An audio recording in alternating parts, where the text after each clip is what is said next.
Pujilah Tuhan. Kisah Rasul pasal 2 ayat 41 mulai. Kisah Rasul 2 ayat 41 mulai.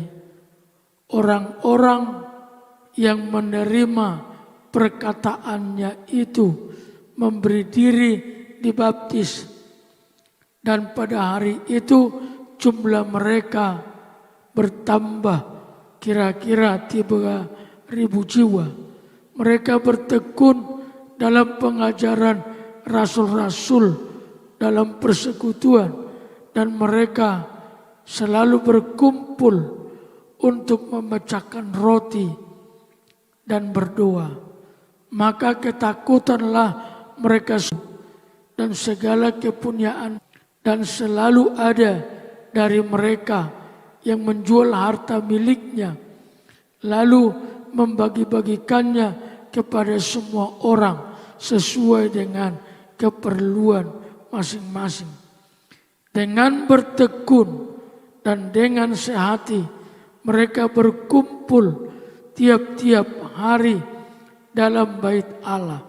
Mereka memecahkan roti di rumah masing-masing secara bergilir dan makan bersama-sama dengan gembira, dengan tulus hati sambil memuji Allah, dan mereka disukai semua orang.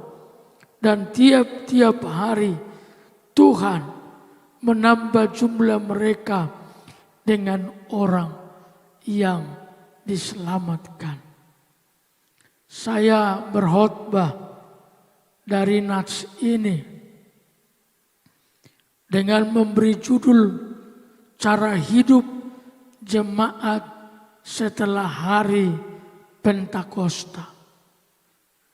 Alkitab menjelaskan cara hidup jemaat setelah peristiwa Pentakosta 2 kali. Di pasal 2, di pasal 4 dijelaskan begitu runtun sebagai contoh, sebagai teladan yang sepatutnya diteladani gereja sepanjang sejarah sampai kedatangan Tuhan yang kedua kali. Itulah seharusnya patokan cara berjemaat yang benar sesuai dengan kebenaran Alkitab.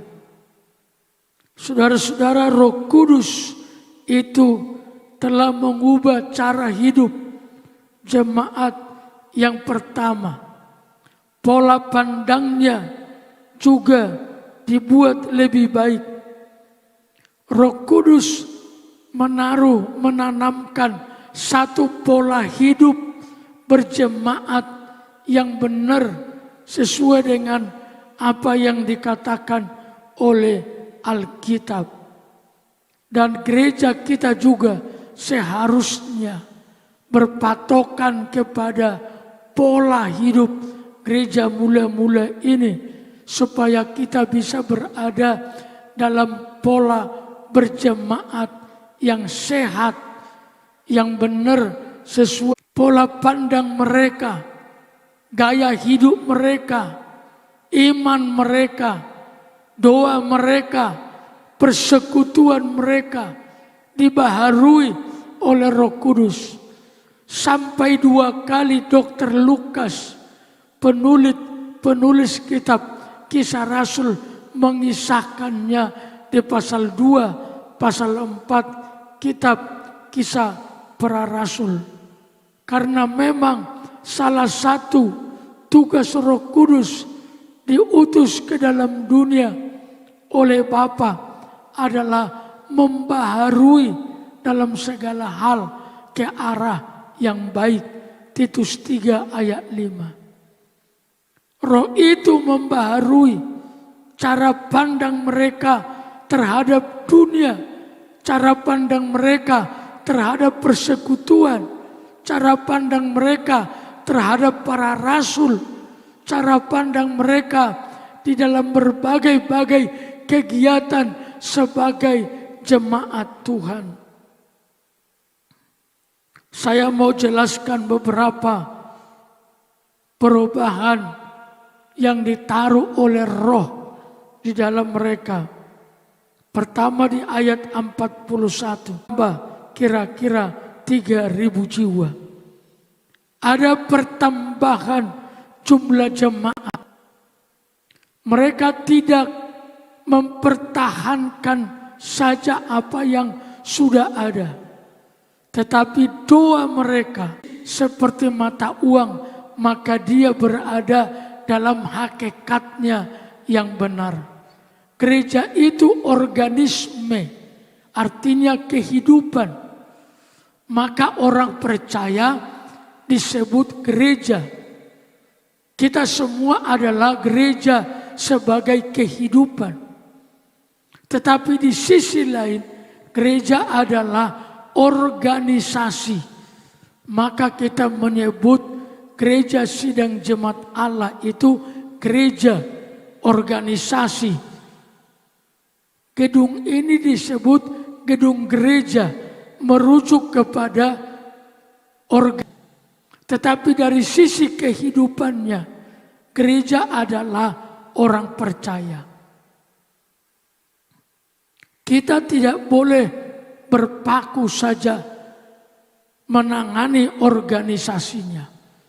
Kita harus bergerak kepada tujuan utama gereja di dalam dunia, supaya kemuliaan Tuhan ada di muka bumi ini lewat gerejanya. Supaya terang Tuhan bercahaya di tengah-tengah dunia. Supaya garam Kristus terasa asin di dalam dunia. Itulah tugas gereja. Itulah keberadaan kita di sini. Mari saya dorong supaya semua kita pemenang jiwa. Utusan-utusan Kristus. Seperti murid-murid nelayan, para penangkap ikan, penjala ikan, dibilang oleh Yesus, mulai sekarang kamu bukan lagi penjala ikan, tapi penjala jiwa. Saya minta doa kita. Mari lebih banyak urusan kerajaan surga ketimbang memikirkan kebutuhan kita sehari-hari. Di dalam dunia Tuhan berjanji akan pelihara kita. Asal saja kita berada di dalam rel kehendak Tuhan. Kalau keberadaan kita benar di dalam kehendak Tuhan, Tuhan akan menolong kita menjalani semua kehidupan ini dan kebutuhannya. Di dalam Matius pasal 6 dikatakan, jangan khawatir tentang apapun juga, sebab Tuhanmu tahu bahwa engkau memerlukannya. Lakukan saja bagianmu. Tuhan punya bagian sendiri yang harus dikerjakannya. Tetapi posisi kita di sini adalah membawa terang Tuhan supaya jiwa diselamatkan. Ini bukan anjuran sebenarnya. Ini adalah perintah Kristus di Matius 28. Pergilah, jadikan semua bangsa muridku. Saya berharap gereja Bukit Sion menjadi gereja besar. Saya sudah bagikan visi gereja kita kepada para pengurus. Saya membahasakannya. Visi gereja ini adalah menjadi gereja besar yang Pentakosta. Arti besar di situ, harapan saya satu kali kelak gereja ini punya anggota minimal 500 orang, mulai sekolah minggu sampai kepada orang-orang tua. Yang Pentakosta itu definisinya kita semua penuh roh, pelan dan terkenal baik. Itulah definisi Alkitab tentang orang yang penuh roh. Orang-orang Pentakosta itu cirinya penuh roh, penuh hikmat, penuh iman, dan juga terkenal baik. Jadi di sana ada perubahan hidup. Di sana ada perubahan keberadaan kita sebagai anak-anak Tuhan. Stephen Tong, Caleb Tong di gereja Grepromit selalu mengejek orang Pentakosta. Dia bilang begini, orang Pentakosta itu mengaku diri mereka penuh roh, tetapi mereka malas menginjil, memenangkan jiwa. Perubahan hidup mereka tidak jelas, kata Stephen Tong. Satu sisi kadang-kadang kritik beliau ini terlihat. Banyak orang Pentakosta sibuk di dalam gereja, tetapi mereka tidak sibuk melihat orang terhilang gereja. Mereka sibuk penuh roh di dalam gereja, tapi perubahan hidup mereka tidak terpancar di tengah-tengah masyarakat. Tolong jemaat Bukit Sion, mari kita kembali kepada hidup seperti yang dikehendaki Alkitab.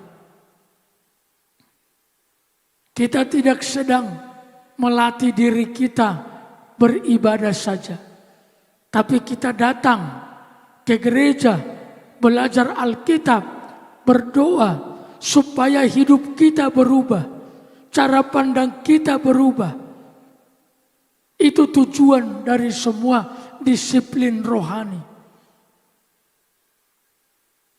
Kita melakukan semua disiplin rohani bukan untuk memperkuat pribadi kita secara lahiriah. Bukan. Supaya kita memenuhi kehendak Alkitab. Itulah yang terlihat dalam cara hidup gereja setelah Pentakosta. Yang kedua di ayat 42. Mereka bertekun dalam pengajaran rasul-rasul dan dalam persekutuan. Dan mereka selalu berkumpul untuk memecahkan roti dan berdoa. Ada semangat disiplin rohani yang baru. Setelah mereka diurapi, yang terlihat yang kedua adalah semangat disiplin rohani yang baru. Ini mutlak. Semua kita butuh berdoa. Karena kita tahu semua, doa adalah napas orang Kristen.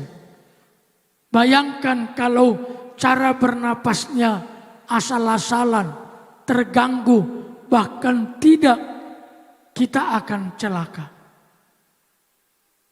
Disiplin rohani mutlak. Berdoa itu mutlak. Karena itu napas orang percaya. Saya ulangi, bayangkan kalau cara bernapas kita terganggu, tidak teratur, sampai juga tidak. Kalau secara lahiriah itu memerlukan tambahan oksigen. Itu perlu pengawasan yang khusus. Kalau pernapasannya sudah terganggu, bahkan tidak lagi berjalan dengan baik, atau sampai-sampai tidak bernapas, pasti innalillahi wa innalillahi rajiun. Jadi kita lihat mengapa gereja mula-mula itu cukup kuat dan sehat keberadaan mereka, walaupun aniaya begitu kencang pada kala itu. Rasul-rasul ditangkap, dipenjarakan, dibunuh. Gereja-gereja dianiaya. Tetapi gereja sampai hari ini bertahan menjadi agama terbesar di seluruh dunia. Sekarang warga jemaat Kristen di seluruh dunia melebihi 3 miliar. Gereja tidak bisa dipunahkan walaupun di berbagai zaman ada usaha itu.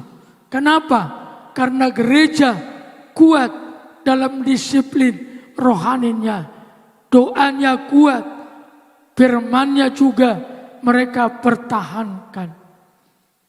Jemaat Bukit Sion yang saya kasihi, kekuatan kita secara rohani terletak dalam disiplin rohani kita. Kalau kita disiplin berdoa, pasti jantung rohani kita akan berfungsi sehat. Tidak mungkin mendadak mati. Kita sehat. Kalau kita makan firman setiap hari teratur, maka tubuh rohani kita juga kuat dan sehat di hadapan Allah. Kalau tubuh kita sehat, roh kita sehat, apa saja yang ada di dalam dunia yang dibutuhkan oleh tubuh kita, asupan apa saja yang ada di hadapan kita, kalau tubuh kita sehat, kita bisa menikmatinya. Sama dengan hal rohani. Kalau rohani kita sehat, karena kita berdoa teratur, kita baca firman Allah teratur, kita beribadah teratur, maka asupan berkat yang disediakan oleh Kristus bagi orang percaya, kita pasti dapat menikmatinya. Mengapa banyak orang tidak bisa dipercayakan berkat-berkat Tuhan? Karena mereka tidak sehat. Kalau mereka tidak sehat, bagaimana mempercayakan berkat kepada mereka? Maka jaga disiplin rohanimu. Saya pernah berkata, ibadah ke gereja tiap minggu seharusnya minimal menjadi kemenangan kita sebagai seorang Kristen. Kiranya tidak ada yang boleh ganggu kita ke gereja setiap minggu. Apapun ceritanya, apapun yang terjadi. Saya tanamkan ini dalam hati saya. Saya ingat waktu ibu saya meninggal hari Jumat. Dikebumikan hari Selasanya berikutnya. Itu berarti praktis mayatnya masih di rumah pada hari Minggu. Karena beliau meninggal hari Jumat, dikebumikan hari Selasa, maka mayat beliau masih ada di rumah Sabtu, Minggu, Senin sampai diberangkatkan hari Selasa.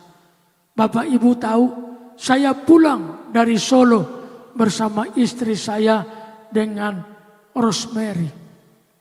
Tapi hari Minggunya saya pergi ke gereja berkhotbah, ke gereja kami.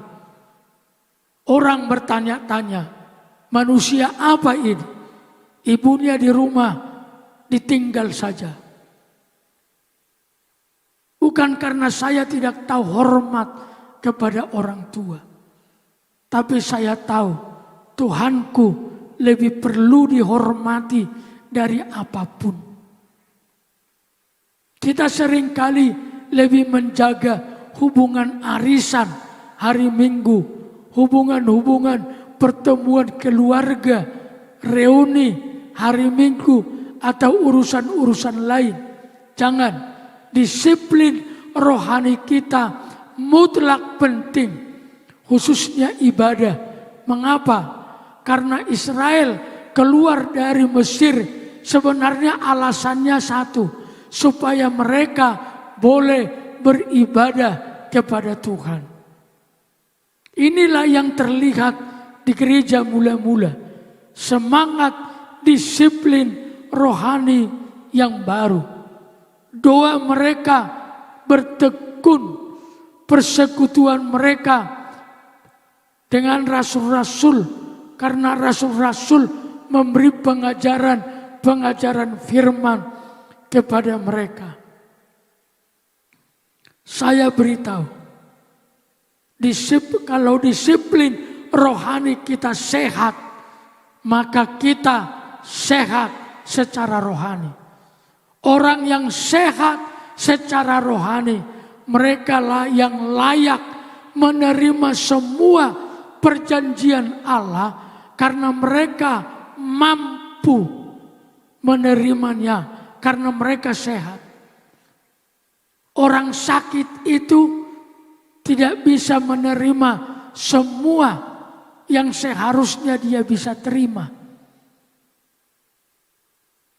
Kalau kita menjumpai orang sakit di rumah sakit, kita paling bawa tentengan, sedikit roti, sedikit buah.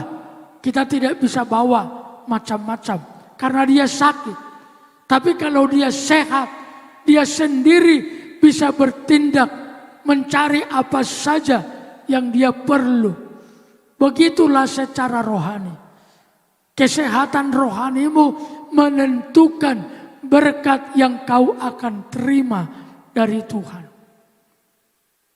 Saya ulangi, kesehatan rohanimu menentukan kepercayaan Tuhan untuk melimpahi engkau dengan berkat-berkatnya.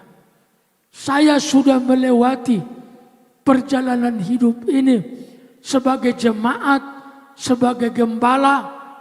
Saya sudah bisa membedakan bahwa tidak ada beda. Gembala dengan jemaat, fungsinya saja yang berbeda. Tapi tanggung jawabnya di hadapan Allah dan hak-haknya sama. Maka jaga disiplin rohanimu, jangan sampai terganggu. Ayat 43 yang ketiga, maka ketakutanlah mereka semua, sedang rasul-rasul itu mengadakan banyak mujizat dan tanda. Dalam cara hidup jemaat setelah Pentakosta, terlihat mujizat dan dalam pelayanan mereka ada mujizat. Setelah pasal 2 ini, di pasal 3, pasal 4, pasal 5, itu ceritanya terus sudah soal mujizat. Kita sepakat gereja kita ini gereja doa, gereja mujizat, gereja kesembuhan. Ini rumah doa, rumah mujizat, rumah kesembuhan. Bagaimana itu terjadi? Hanya kalau semua menopangnya dengan benar. Ada kesatuan, ada doa yang bertekun secara bersama-sama. Saya selalu rindukan apa yang disebut dengan doa berjamaah. Di Alkitab, doa berjamaah itu kita kenal dengan benar.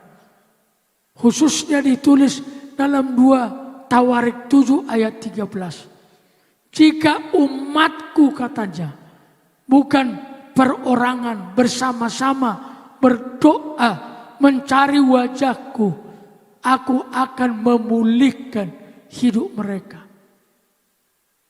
Berdoa bersama, merendahkan diri di bawah kaki Tuhan, itulah yang mendatangkan mujizat. Kita tahu cerita Yosafat waktu mereka berperang. Musuh ada 3, Amon, Moab, orang-orang dari pegunungan Seir sudah siap menghanguskan Yehuda, dan berita ini sampai kepada Yosafat. Yosafat Raja Yehuda mengumumkan, mari kita cari Tuhan.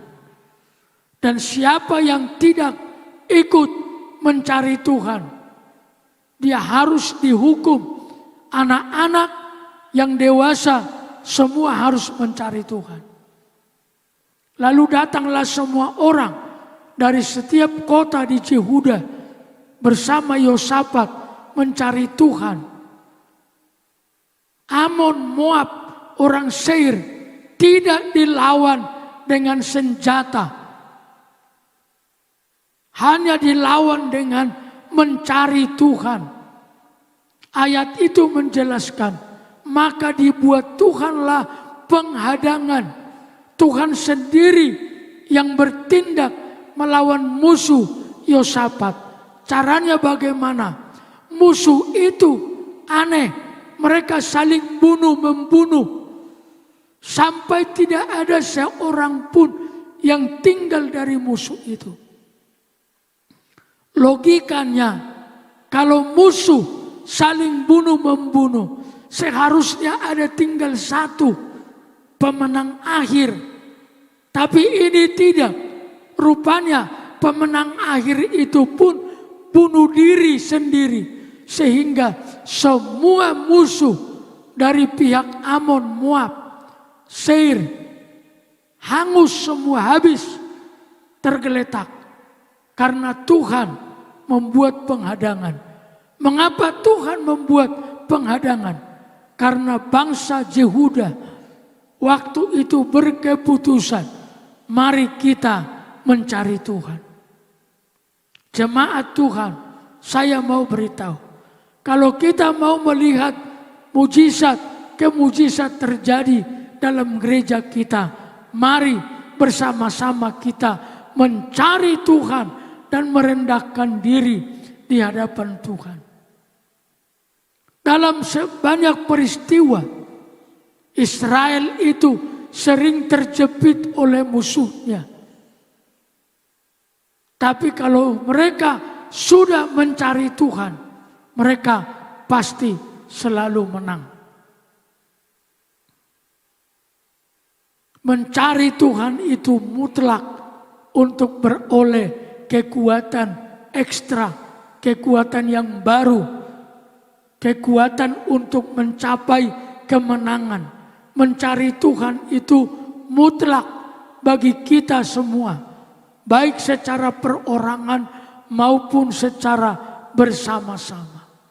Cari Tuhan supaya Tuhan memberikan engkau pertolongan untuk melewati keberadaan yang sulit kita lewati secara pribadi. Ada bagian-bagian yang kita tidak bisa kerjakan sendiri di hidup ini. Tapi dengan bersama Tuhan, kita ayat 44. Dan semua orang yang telah menjadi percaya tetap bersatu. Dan segala kepunyaan mereka adalah kepunyaan bersama. Dan selanjutnya saya baca ayat yang 47. Sambil memuji Allah dan mereka disukai semua orang. Dan tiap-tiap hari Tuhan menambahkan jumlah mereka dengan orang yang diselamatkan. Ada kesatuan, ada kebersamaan, dan kemurahan mereka menjadi lebih baik. Jangan lupa, ada satu doa Yesus sebelum dia masuk proses penyaliban, sebelum dia naik ke sorga di Yohanes 17. Itu diulang-ulang. Di sana dijelaskan pokok-pokok doa Yesus. Di antaranya Tuhan katanya, peliharalah mereka dalam namamu. Aku tidak minta engkau mengambil mereka dari dunia, tetapi pelihara mereka dalam namamu. Itu sekali saja disebut Yesus. Lindungi mereka dari segala yang jahat, sekali saja. Kuduskan mereka dengan firman-Mu sekali saja. Tetapi soal kesatuan, dia berkata 3 kali, persatukanlah mereka seperti engkau dan aku adalah satu. Rahasia kehidupan gereja yang sejati adalah kesatuan, kebersamaan, dan kemurahan yang lebih baik. Kita harus bersatu. Taktik iblis yang paling licin, yang paling berhasil, yang paling bertahan, yang selalu dipakai sejak zaman Adam sampai hari ini adalah cerai beraikan mereka, pecahkan mereka, buat mereka tercerai berai. Itulah taktik iblis yang paling licin, yang paling berhasil. Bagaimana supaya orang tidak bersatu, bermusuhan, berselisih satu dengan yang lain. Hati-hati. Kalau gereja sudah kehilangan kesatuannya, itu tinggal menunggu runtuh ya. Keluarga yang tidak rukun, kesatuannya tidak ada lagi, itu tinggal menunggu binasanya. Bersatu itu mutlak bagi kita semua. Jangan dianggap itu hanya sebagai nasihat-nasihat pengikat. Taktik iblis, dengar, yang paling licin, yang paling berhasil, yang paling lama dan modern, yang dipakai dari abad zamannya Adam sampai hari ini adalah hancurkan kesatuan. Hancurkan kesatuan, pasti mereka akan hancur. Maka Yesus berkali-kali bilang, keluarga yang terpecah-pecah pasti runtuh dan binasa. Keluarga yang terpecah-pecah pasti hancur. Maka ini yang terlihat cara hidup gereja mula-mula. Mereka menjaga kesatuan, kebersamaan dalam segala hal. Bukit Sion, kalau keluarga mulai terpecah, hati-hati. Segera bertobat dan segera rukun. Jangan kasih ruang bagi iblis menghancurkan kita. Kehancuran itu datang bukan karena tidak ada uang. Kehancuran datang bukan oleh karena tidak ada barang. Kehancuran datang bersatu. Maka pernikahan itu disebut Yesus